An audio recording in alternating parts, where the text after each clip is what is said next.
Bonjour chers frères et sœurs en Christ, que la grâce, la paix et la miséricorde de notre Seigneur Jésus-Christ vous soit abondamment multipliée. Shalom et bienvenue dans cette nouvelle vidéo de 7 minutes de pain quotidien du 14 juillet 2026. Nous poursuivons notre lecture dans le livre de Actes des Apôtres, chapitre 15, et nous allons lire aujourd'hui le verset 25.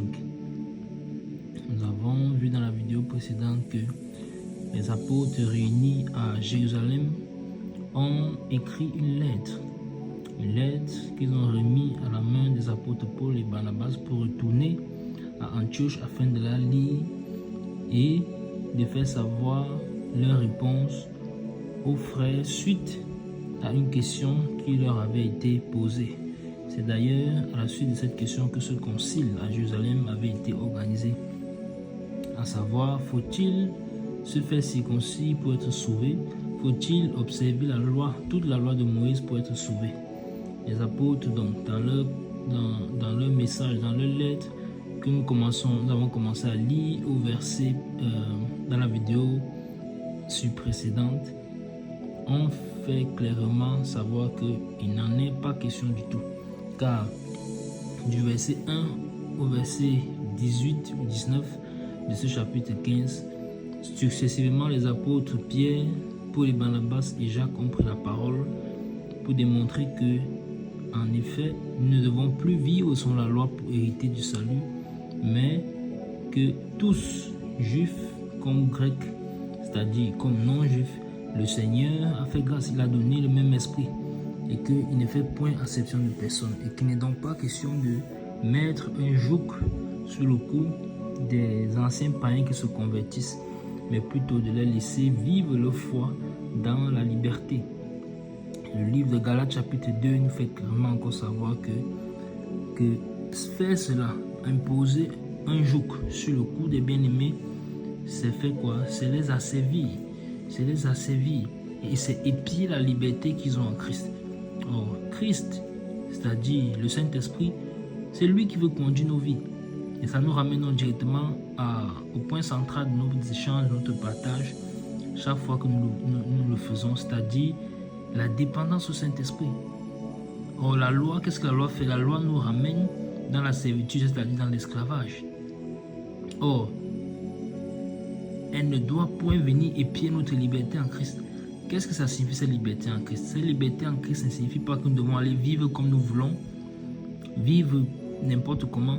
Pourtant, nous sommes affranchis, nous avons été affranchis du péché, nous sommes quittés du royaume des ténèbres pour arriver au royaume de lumière. Cela ne veut donc pas dire que nous devons vivre comme nous voulons, selon le train de vie de ce monde, non. Cela veut dire que nous devons vivre à part pour le Seigneur.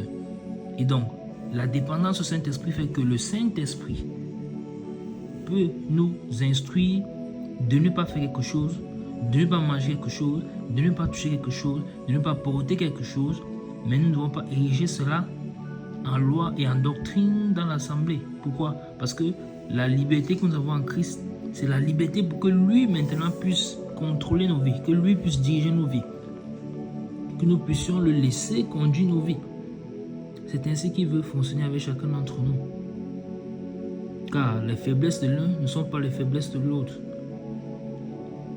Et ce que le Seigneur travaille dans le cœur d'une personne, d'un frère ou d'une soeur, ce n'est pas la même chose. Ce qui est une difficulté pour un frère et pour une soeur, ce n'est pas la même chose pour d'autres personnes. Alors, évitons de poser un joug, d'accrocher un joug sur le cou des bien-aimés. L'apôtre Pierre l'a déjà dit. L'apôtre Jacques l'a encore dit. Et voici dans la lettre qu'ils ont commencé à rédiger. Et le verset précédent nous a fait clairement savoir que les hommes même qui étaient venus enseigner ça, étaient partis en chose sans l'accord, sans avoir consulté les apôtres à Jérusalem, donc de leur propre chef. On avait donc vu que certainement ils avaient essayé à plusieurs reprises d'infiltrer ce message-là. Ce n'est pas passé. Ils ont essayé d'aller ailleurs où les apôtres n'ont pas le contrôle. Heureusement que les apôtres Paul et Barnabas s'y trouvaient. D'ailleurs, quand je dis heureusement, c'est une façon de dire que le Seigneur est au contrôle. Donc ce n'est pas un hasard que les apôtres Paul et Barnabas aient été positionnés là. Ils ont donc pu résister fermement à ce message-là, tout comme l'apôtre Paul l'a dit une fois de plus encore dans le livre de Galates, à une autre occasion encore. Donc ici, nous allons lire aujourd'hui le verset 25. Et qu'est-ce que cela, le verset nous dit? Et le verset 25, c'est directement la suite du verset 24, puisque nous avons vu que le verset 24 finissait avec une virgule dont la phrase, en fait, n'était pas terminée. Et le verset 25 dit dans ceci: nous avons jugé à propos, après nous être réunis tous ensemble, de choisir des délégués et de vous les envoyer avec nos bien-aimés Barnabas et Paul. Amen. Je lis le verset 25. Nous avons jugé à propos, après nous être réunis tous ensemble, de choisir des délégués et de vous les envoyer avec nos bien-aimés Barnabas et Paul. Amen. Et même là, on voit encore qu'une fois de plus, le verset n'est toujours pas fini, enfin la phrase n'est toujours pas finie, puisque le verset 25 lui aussi finit avec une virgule. Donc je relis le verset 24 et le verset 25 ensemble. Ayant appris que quelques-uns ont parti de chez nous et auxquels nous n'avions donné aucun ordre, vous ont troublé par leur discours et ont ébranlé vos âmes, nous avons jugé à propos, après nous être réunis tous ensemble, de choisir des délégués et de vous les envoyer avec nos bien-aimés Barnabas et Paul. Et nous savons déjà que les délégués qu'ils ont envoyés ne sont autres que Jude et Silas, des hommes considérés entre les frères. Nous avons vu cela au verset 22 de ce chapitre. Ce sont les délégués qui ont été envoyés par le Seigneur, qui ont été délégués. Et vous voyez donc qu'eux, par contre, ils ont été délégués, c'est-à-dire ils ont été recommandés par les anciens, par les apôtres. Par contre, ceux qui sont allés avec le message, le verset 24 nous a dit quoi? Ils sont partis n'ayant reçu aucun ordre, aucun ordre.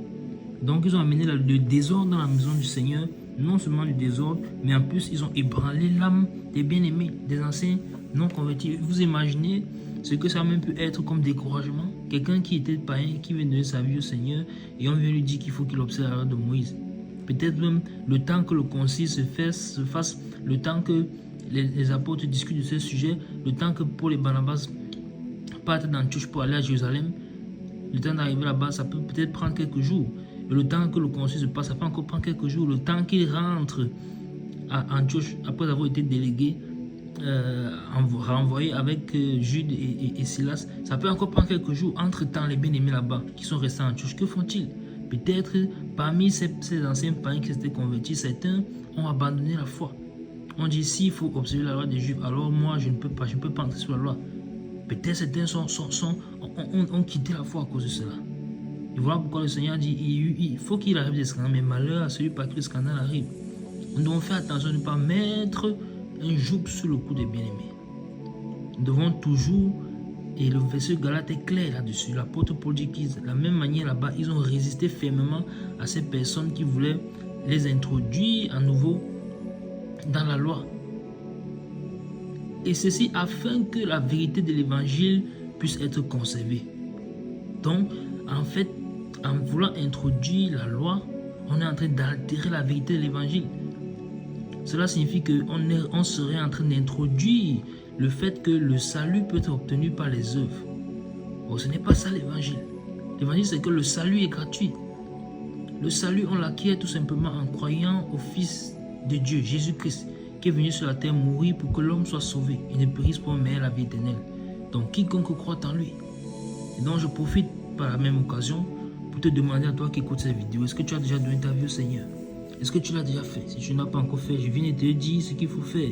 Tu te répands de ta vie passée et tu lui donnes ton cœur, tout entier, tout entièrement ton cœur.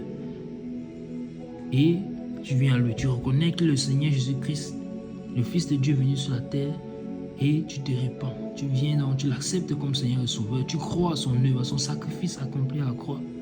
Et faisant cela sincèrement et honnêtement, avec sincérité de cœur, il t'accordera dans son esprit. C'est dans son esprit, l'Esprit Saint dont on parle presque dans toutes nos études, que c'est ce Saint-Esprit-là, le Saint-Esprit qui est dans le gage de la vie éternelle, le gage de la rédemption. C'est lui maintenant qui va nous faire le travail. C'est lui maintenant qui va faire le travail de nettoyage et d'épurement. Et non pas une quelconque loi imposée. C'est lui qui va dire ça, ce que tu faisais, tu volais. Ne vole plus. Un enfant de Dieu ne vole pas. Jésus n'aime pas ça. Ne ment plus. Ne fornique plus. Ne vis plus dans la débauche. Ne fume plus. Ne bois plus. Vous voyez? Ça, c'est le rôle du Saint-Esprit. Et comme il nous connaît mieux que nous-mêmes, alors il connaît à quelle vitesse travailler avec chacun d'entre nous et sur quel thème travailler avec chacun d'entre nous. Car quel est le but final? Le but final, c'est que nous soyons présentés comme des sacrifices vivants, saints, sanctifiés. Mais là, c'est l'œuvre du Saint-Esprit. C'est le Saint-Esprit qui sanctifie. Pas nos œuvres. Nos œuvres ne nous sanctifient pas. Alors voilà donc en quelque sorte ce que les apôtres sont en train de dire. Alors, par la grâce du Seigneur, dans la prochaine vidéo, on va continuer au verset 26. Quand on a vu que cette phrase n'est toujours pas terminée, nous arrêtons là pour aujourd'hui. C'était tout pour les 7 minutes de pain quotidien ce jour. Que la grâce, la paix et la miséricorde de notre Seigneur Jésus-Christ vous soient abondamment multipliés. Shalom.